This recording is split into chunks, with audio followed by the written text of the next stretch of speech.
All right, welcome to the Sharp Mind Show, episode 58. I'm Nate, the Fit Future MD, your host. Be sure to shop at InserCell.com and pick you up a cool, inspirational t shirt today.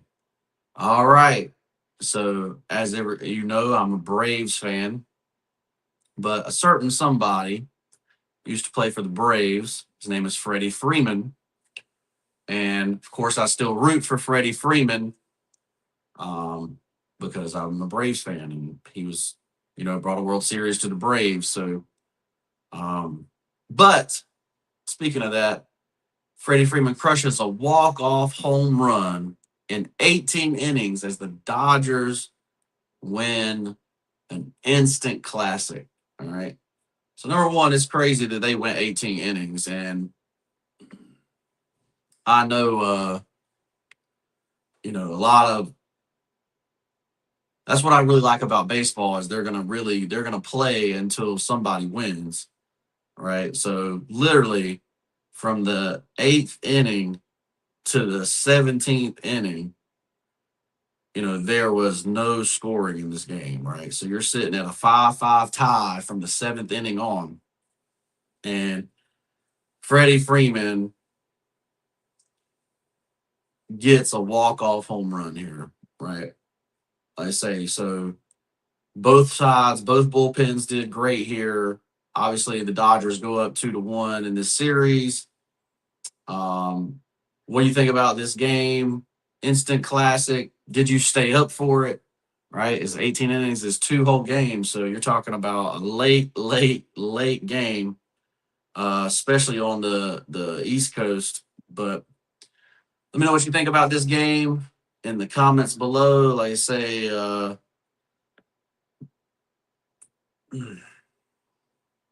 let's say Freddie Freeman literally got 7 at bats in this game with 2 hits and a home run. So let me know what you think about this game. Obviously, the B Little gave up the home run. I think, yeah, Little gave up the home run. So um, let me know what you think about this game in the comments below. All right, this episode is brought to you by London and the Googly Goo, which is my wife's children's book. If you got nieces, nephews, or children of your own, be sure to check out London and the Googly Goo, available on Amazon. All right. So, haven't talked much about stocks lately. Stocks hit an all-time high again yesterday. So they'll probably pull back today slightly, but we'll talk to you about a company called Big Bear AI. All right. Now, so this company is an AI company that serves the U.S. Defense and Intelligence Agency, border protection, transportation security, manufacturing, distribution and logistics, travel, entertainment, and tourism sectors.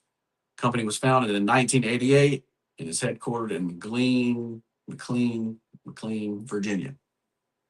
All right. So my first question when I saw this, like, oh, you've been around since 1988. So you've been losing money since the 80s. How are you still around, right? Um, but basically, we have an AI run here, right? So this company's been, you know, $2 company for a long time. And the big difference with this one is this already has U.S. defense contracts. It already has contracts uh, to implement its AI stuff, right?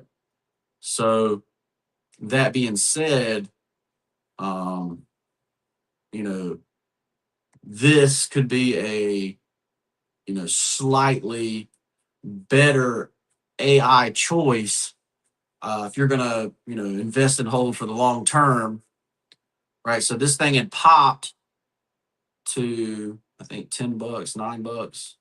You had $9.39 as a high. I think I said it had 10. Yeah, so it had a $10.36 high, right? So it's been from $1 all the way to $10, right? So and we're sitting at $7.04 as of pre-market this morning. So if the low's $1.50 and the high's 10, we're sitting, 2/3 of the way up, right? On this particular one. I honestly, looking at it, would have wanted to get it back, in September when it was at $5, but it popped twice on us. Since then, popped to 848 and 939. Now it's at 7. So we got a pop to 8, pull back, pop to almost 10, and then a pullback. So, you're seeing the chart start to tick up, right? But, right now it's still losing money, right? So you would consider this it's got a 71% up on the year.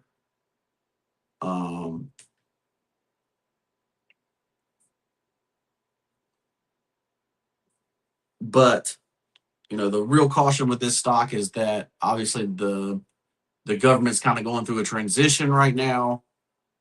So you may see delays and revenue fluctuation because of government contracts, kind of being in limbo, right? So that being said, I would look for an entry price under 7 here.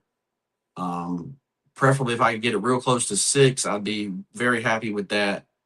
But I obviously, if you dollar cost average into something, you're going to be better off. But like I said, I think it's step ladder in here. So this 7, like if it pulls back under 7, it may be an opportunity to buy there. And then your risk to reward ratio here, and say this is long term thinking, right? So you're taking like what company's actually going to win this AI race, right? Or B, one that has government contracts has a higher chance than one that is trying to just do AI for corporations, right? So keep that in mind. Let me know what you think of Big Bear AI. I'm pretty sure it's got some insider investing in it too. But let me know what you guys think in the comments below. All right, on to life coaching today. All right, so Hunter says, I've got a paid off car, but want something new. Is it wrong to take out a small loan if I can afford it to get a new car? Now, so a car when I was, a kid, 15, 14, 15, 16 years old, I drove a 1981 Z28 Camaro, right? And I wanted it to be as loud as it possibly could be.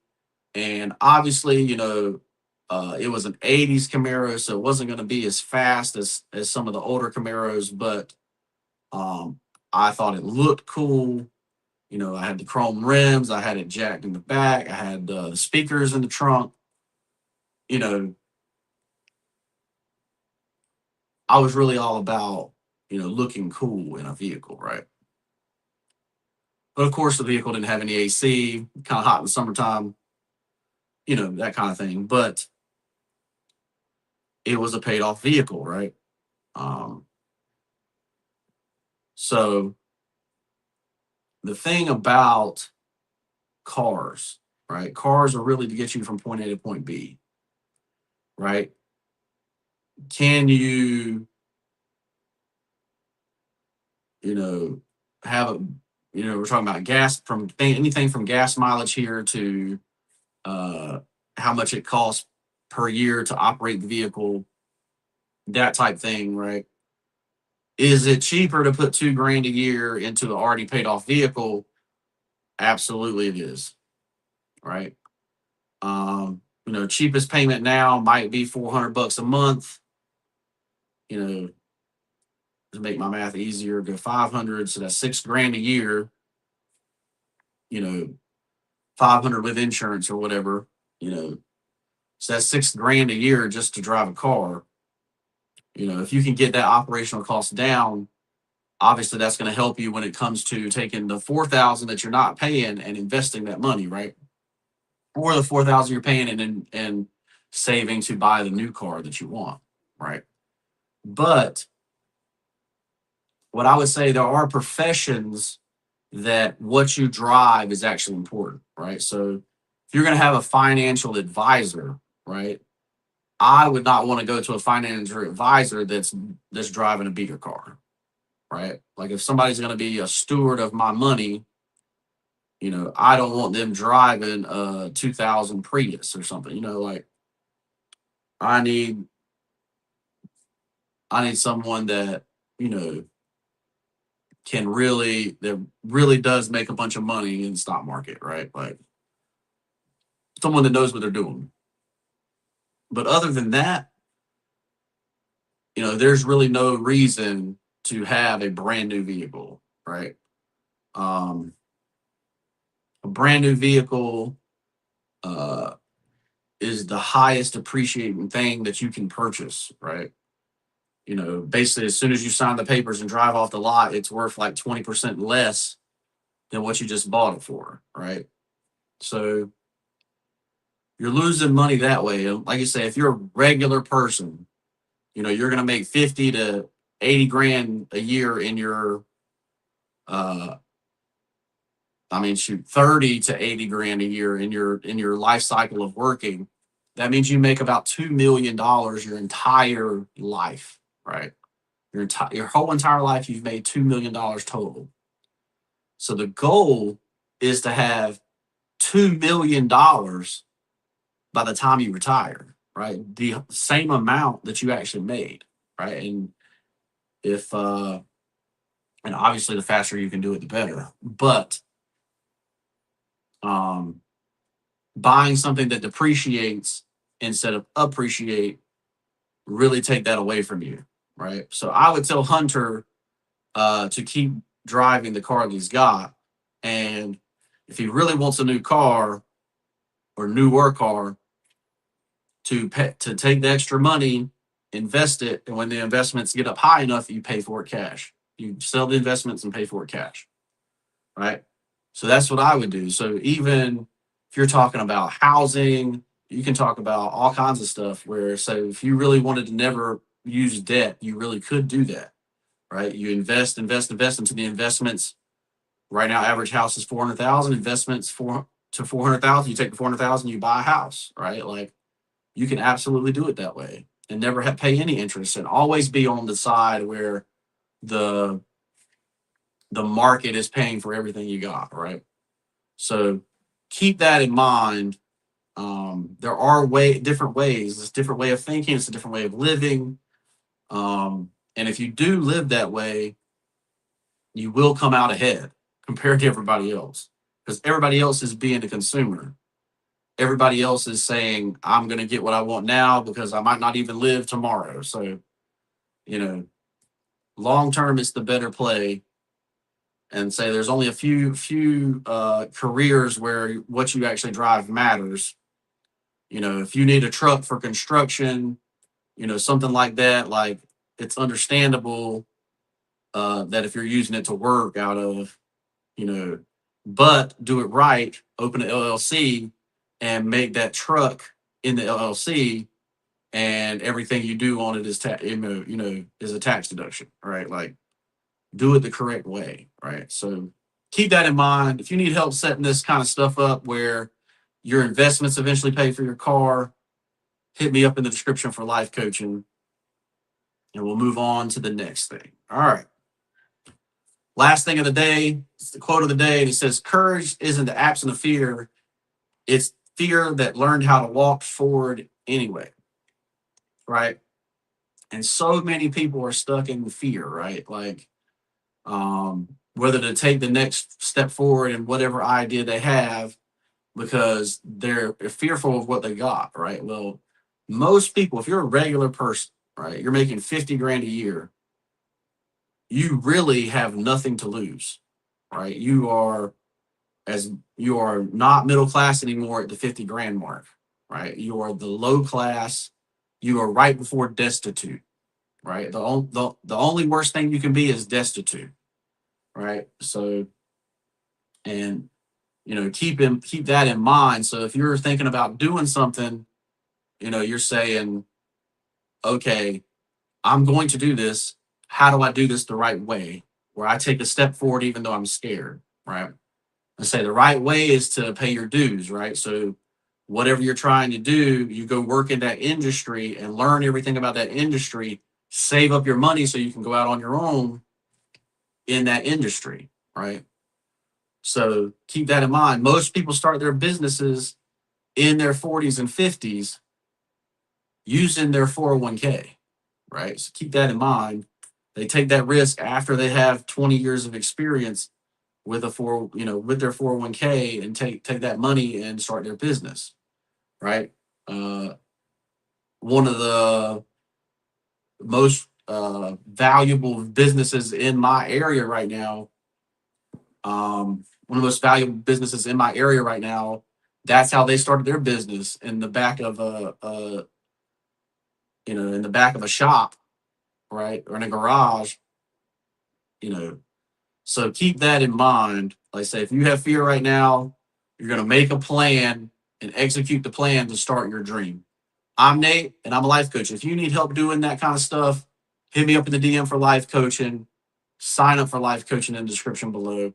Shop at instacell.com, pick you up a cool inspirational t-shirt, and buy my wife's book, London and the Goo Goo. Like this video, subscribe to the channel, share this video with somebody that needs a comment down below. Let me know what you think about it, and we'll see you in the next piece.